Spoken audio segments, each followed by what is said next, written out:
Mikasa za UDSM. Penzi la Okta, episode 3. Hatari ya vishawishi na uamuzi mgumu. Usiku wa hatari. Okta alikaa kitandani kwake akitafakari kila kitu kilichotokea tangu aingie UDSM. Alikuwa ameshajua nguvu ya mapenzi, pesa na ushawishi wa siasa chuoni. Hakuwa tena yule kijana wa Kigoma asiye na connections, sasa alikuwa mtu wa mjadala miongoni mwa mabinti wa chuo.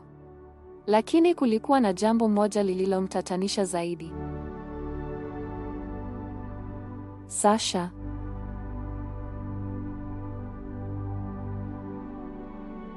Sasha, mrembo mwenye haiba ya kipekee, alikuwa mpenzi wa Marcus, lakini hilo halikumzuia kumrushia Okta macho. Alikuwa na mwili wa kuvutia na tabia ya mcharuko iliyomfanya kila mwanaume ageuke alipokuwa akipita. Katika siku za karibuni alikuwa akimchezea Okta akili. Mara atamgusa bila sababu, mara atatabasamu kwa madoido mbele yake, na hata kumwita baby kwa mzaha. Siku moja katika chumba cha Okta, Sasha aliingia. Okta, nasikia unajifanya mgumu. Akiwa amekaa kitandani akimtazama kwa macho yenye maana. Okta akicheka kwa mjezo. Wewe unataka nicheze na kifo cha Marcus? Haha. Kifo gani sasa? Sasha aliuliza na kuendelea kusema, mimi si mtu wa mtu, mimi ni mtu wa raha. Alimsogelea Okta na kumgusa begani taratibu. Hili lilimchanganya kidogo Okta, lakini aliweka akili sawa. Marcus, Hassan. Na onyo kali. Hassan na Marcus walikuwa marafiki wa karibu wa Okta, lakini pia walikuwa na macho ya tai. Hassan kama kawaida alikuwa mtu wa kutazama mambo kwa kina kabla ya kuzungumza, lakini Marcus hakuwa mjinga. Siku moja walikuwa wamekaa nje ya kafeteria ya chuo wakila chipsi na soda. Marcus akimwambia Okta, bro, unajua ninakuheshimu, lakini kama unamchezea Sasha, tutakuwa na matatizo. Okta anamjibu, wewe unajua mimi sio mtu wa drama. Sasha ana mapepo yake, siwezi kuingia huko. Hassan akichangia hoja, ndiyo unavyosema, lakini Sasha ni kama joka akikuparamia, huwezi kushuka. Marcus alimwangalia Okta kwa jicho la mshangao, akijaribu kusoma kama anasema ukweli au anaficha jambo.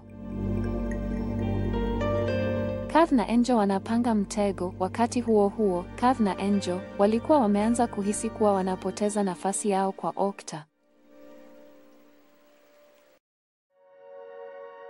Kila mmoja alitaka kuwa na yeye, lakini waligundua kuwa Sasha naye alikuwa akijaribu kumchukua. Angel anazungumza akisema, huyu Sasha anafikiri atamchukua Okta kiurahisi. Tumewekeza muda na akili zetu. Siwezi kumpoteza hivi hivi. Kath na yeye anazungumza, hakuna haja ya kupaniki mpenzi. Tutamtawala kwa njia ya kifalme. Mimi nitamfanya aone utamu wa pesa na wewe utamvuta kwenye system zako za siasa. Angel akajibu, sawa basi, game on. Usiku huo, Okta alipokea meseji kutoka kwa Sasha. Nipo nje ya hostel yako, njoo kidogo. Aliposita, akaona meseji ya pili kutoka kwa Kath.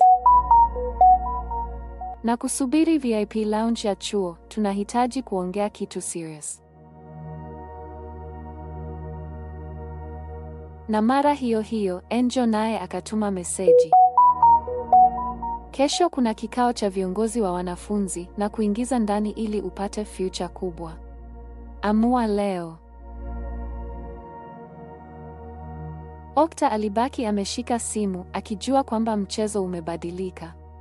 Alikuwa na maamuzi matatu: atoke akamcheki Sasha na kupotea kwenye dunia ya hatari, akutane na Kath na anasewe kwenye utajiri, aende na Angel na kuanza safari ya siasa za chuo.